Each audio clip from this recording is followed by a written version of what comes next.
මේ බණහන කවුරු හරි කොතනක හරි කෙනෙක් ඇති ওই අවස්ථාවට මුහුණ දෙන එදාට මං කියපු බණපදේ වටි. නුඹලා කල්පයක් බේරෙයි. කල්පයක් නිරේ වැටෙනවා කියන්නේ ඔයාලා අහලා තියෙනවනේ කවදා හරි වැස්සකට හරි ගොඩ වෙච්ච පන්සලකට ගින් හරි බණක් අහලා තියෙනවා නම් කකුසඳ කෝණාගමන කාශ්‍යප ගෞතම මෛත්‍රී කියලා බුදුරජාණන් වහන්සේලා 5 නමක් මේ මහා භද්‍ර කල්පේ පහළ වෙනවා කියලා. මේ මුළු කල්පේම කොටස් 6කට බෙදුවොත් පළවෙනි කොටස් දෙකේ තමයි ඔය බුදුරජාණන් වහන්සේලා 5 නමම පහළ වෙන්නේ. අනිත් කොටස් 4ෙම බුදුවරු නෑ. එක කල්පයක්. එච්චර කල්පයක් මාතෘ ඝාතකයා නිරේ. කියන්නම් මේ බටහිරට අහුවෙච්ච නිසා වෙන දේවල්. මම මතක හැටියට මං ඕස්ට්‍රේලියාවේ ධර්ම ප්‍රචාර ගිය වෙලාවේ දුවෙක්. එක අම්මා කෙනෙක් ආවා. අම්මා ඇවිල්ලා වැඳලා සතුටෙන් කතා කරලා කිව්වා ස්වාමීනි මං නම් දුවට කියලා තියෙන්නේ මට සැනසෙල්ලේ මැරෙන්න දෙන්න කියලා. මට අමාරු වුණොත් ඉන්ජෙක්ෂන් එකක් හරි ගහන්න කියලා මං දුවට කියලා තියෙන්නේ කිව්වා. එතකොට බටහිර තියෙන ඔබ දන්නවා ලෙඩාට අමාරු නම් ඒවා සමහර වෛද්‍යවරු යෝජනා කරනවා. ඔබ කැමති නම් සැනසෙල්ලේ නැති වෙන්න මෙයාට ඉන්ජෙක්ෂන් එකක් දෙන්න පුළුවන් කියලා. ඒතර ඔය අම්මා ලෙඩ වෙලා ලෙඩ ඇඳේ ඉඳින් අර දුවටත් මතක් වෙනවා අම්මා කියපු දේ. අම්මා කිව්වනේ මට සැනසෙල්ලේ මැරෙන්න දියන් කියලා. අර දුවගේ වචනේ මුල් වෙලා ඉන්ජෙක්ෂන් එකක් ගහපු ගමන් අම්මා මැරෙනවා. කරුණාවෙන් කළේ ආදරෙන් කළේ ආදරේද කරුණාවද කියන එක නෙමෙයි චේතනාම් වික්කවේ කම්මං වදාමි කිව්වේ. චේතනාව කියන්නේ සිතලන එක කිව්වේ. ඒ දුව මාතෘ ඝාතකයි. කල්පයක් නිරේ.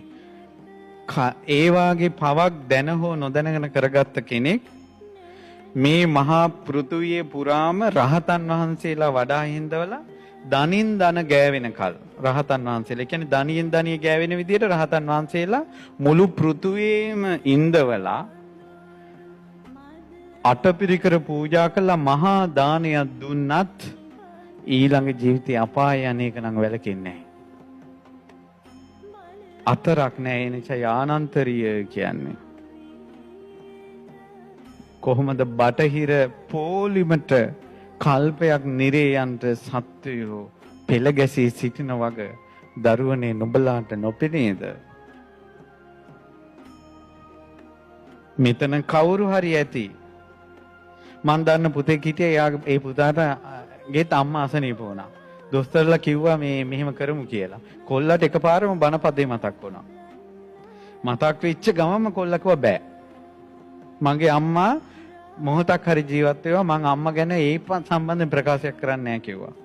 පහුව දාම්ම නැති වුණා. අර කොල්ලා බේරුනේ අහපු නිසා. මේ බණහන කවුරු හරි කොතනක හරි කෙනෙක් ඇති ওই අවස්ථාවට මුහුණ දෙන එදාට මං කියපු බණපදේ වටි. නුඹලා කල්පයක් බේරෙයි. තව තියෙනවානේ බට ගැසීම. කියනවා මෙයා කොහොමත් මැරෙනවා. අපරාධ මැෂින් වලට දාලා මෙයාලා තියෙන්නේ. ඔයාලා පොඩ්ඩක් මේකට කැමැත්ත ප්‍රකාශ කරන්න අපි බට අයින් කරන්නම් කියලා. එතකොට මැරෙන එක කොහොමදත් මැරෙනවා. ඒ වෙලාවේ මැරෙන්නේ බට අයින් කිරීම නැමැති හේතුව මුල් කරගෙන. මොකද මේ බට ගහලා තිබ්බනම් මොහොතක් හරි ඔහුගේ ජීවිතේ තියෙනවා. ඇයි ඒ ජීවිතේ වටින්නේ? ඔහු මැරිලා ඊළඟට යන්නේ නිරයට නම් මේ මනුස්ස ලෝකේ බට ගොඩේ හරි එක මොහොතක් ජීවත් වීම වටින්නේ නැද්ද? මට දරුවෙක් ඇවිල්ලා කිව්වා ආච්චි හරියට අසුචි ගොඩේ ඉන්නේ ගොඩක් දුක් විඳිනවා අවුරුදු 90යි ස්වාමීනි. අපේ ආච්චි හරි පව්කාරයි නේද කියලා කිව්වා. මං කිව්වා නෑ පුතා. එහෙම හිතන්න එපා. උන්ද කර්මානුරූපව මැරිලා ඊළඟට යන්නේ නිරේට නම් ඔය අසුචි ගොඩේ ඉන්න එක සැපයි. ඒ නිසා අසරණයි පින්වත්නි මේ ලෝක සත්වයා. නිරේත යන්ටමයි පාර හැදිලා තියෙන්නේ.